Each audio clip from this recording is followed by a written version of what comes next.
আজকাল চেষ্টা করছি রাতের খাবারটা সন্ধ্যা ৭টার ভিতরে শেষ করে নেয়ার। আরেকটু যেটা চেষ্টা করছি যেটা হচ্ছে অয়েল ফ্রি খাবার-দাবার ট্রাই করার। এভাবে চিকেনগুলোকে সব ধরনের মশলা দিয়ে আদা, রসুন, হলুদ, মরিচের গুঁড়ো, সাথে লবণ এবং সামান্য মা গরম মশলা দিয়ে আমি মেরিনেট করে সবসময় ডিপ ফ্রিজে রেখে দিই।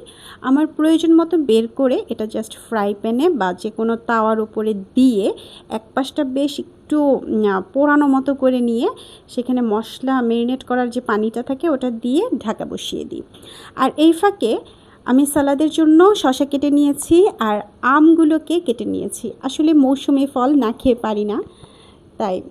আর এই যে আমার চিকেনগুলো এখানে একদম রেডি হয়ে গেছে। দেখেন, এই চিকেনটা খেলে আপনি বুঝতেই পারবেন না যে এটা সম্পূর্ণ অয়েল ফ্রি।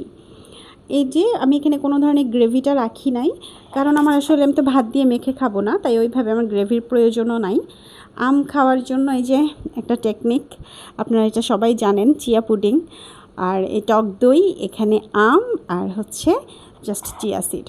আর আমি এখানে কাঁচামরিচ, পেঁয়াজ দিয়ে সালাদটাকে নর্মাল সালাদ যেভাবে মাখায় সেইভাবে শুধু একটু লেবুর রস আর হচ্ছে কাঁচামরিচের পরিমাণটা আমি একটু বাড়িয়ে দেই, কারণ আমার ঝাল খেতে খুব ভালো লাগে। এটাকে অ্যাড করে আমি এই যে আমার সন্ধ্যার নাস্তা হিসেবে সার্ভ করে নিলাম। তো আজকে এই পর্যন্তই। ভালো থাকবে তোমরা। ধন্যবাদ।